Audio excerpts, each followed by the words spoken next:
Indiana Fever fan, if you're a Caitlin Clark fan, it was a brutal game to sit through. No Caitlin Clark, no Sophie Cunningham. I've said it before. It's my understanding that Natasha Howard was signed to be the fourth big star on this team. And if Caitlin Clark is not playing, well, it seems to me like Natasha Howard should move up and it becomes a big three, right?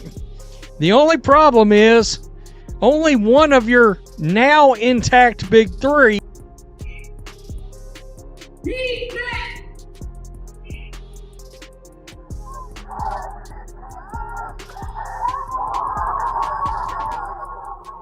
This was a winnable game for the Indiana Fever in round one. Game one versus the Atlanta Dream. We had the opportunity to steal one. We came out with the right energy, the right focus.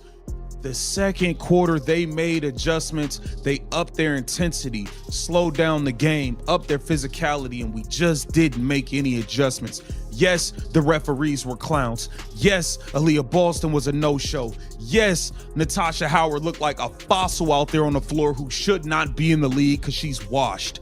Yes, all of that is true. Our head coach, Stephanie White, is a bonehead. All of that is true. And with that being said, we had an opportunity to win. And now we have Stephanie White at the pole. A packed Indiana arena turned into a statement as hundreds of Caitlin Clark supporters stood, chanted, and streamed toward the exits mid-game.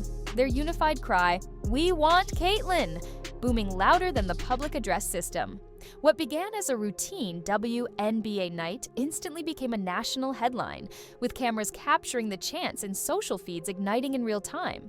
The walkout wasn't just protest, it was a vivid reminder that one rookie now drives the league's largest crowds and how her absence can transform the atmosphere inside an arena. TV metrics show how quickly the moment spread. ESPN's live broadcast recorded an 18% jump in concurrent streams. The instant arena microphones picked up the chants, while League Pass reported a rush of rewinds and highlight clips as viewers at home replayed the scene. Inside the building, ushers estimated nearly 2,000 lower bowl fans exited within minutes, leaving visible gaps on national TV. Indiana's bench gestured toward the stands. Chicago players paused at the free throw line to look around, and referees briefly delayed play as the noise swelled, turning a midseason game into a national talking point. The backlash highlights a tension that has shadowed the Fever all season: how to protect their franchise star without dulling the league's hottest attraction. Clark averages 21 points and 7 assists on 44% shooting and ranks top 5 in usage rate. Yet Indiana's offensive rating plunges nearly 11 points per 100 possessions when she sits. Coaches have tried to stagger her minutes with second units, but fans paying $180 plus on resale expect heavy action, not strategic rest. Sportsbooks adjusted live totals downward the moment it became clear Clark would remain on the bench. Indiana games draw betting handle about 50% above league average whenever she starts and finishes. Local businesses felt the shock as well. Downtown restaurants that count on post-game crowds reported lighter receipts, and arena vendors said concession lines shrank by roughly a third after halftime. Sponsors noticed. Executives from Nike and State Farm, both with campaigns tied directly to Clark's appearances, exchanged hurried messages with team officials, knowing that even one missed night can ripple through contract valuations and future ad buys.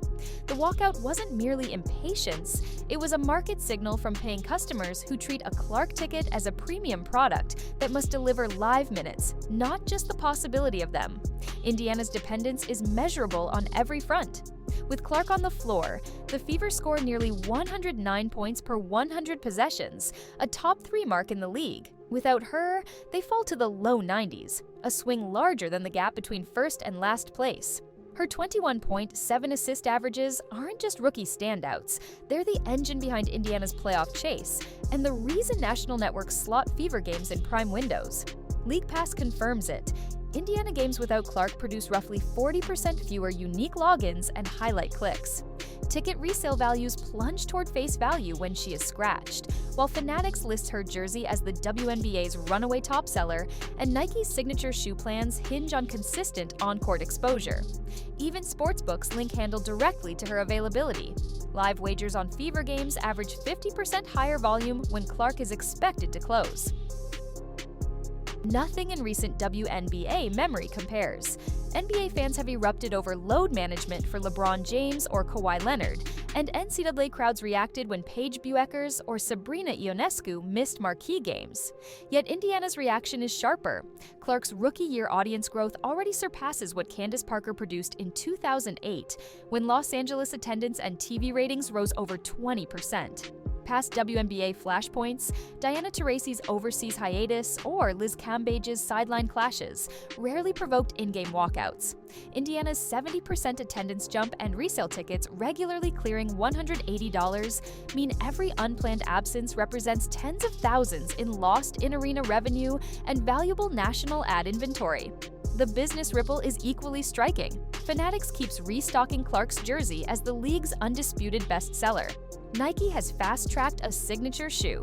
ESPN's ad rates for Fever broadcasts hinge on Clark-led matchups, and a mid-game loss of 2,000 lower bowl fans can erase tens of thousands of dollars in concessions and parking alone.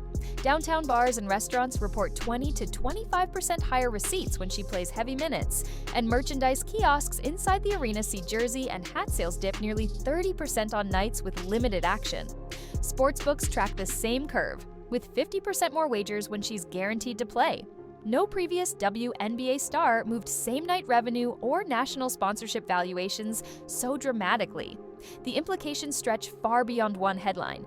Indiana's coaching staff now weighs every rest period against the risk of another public backlash and sudden market hit.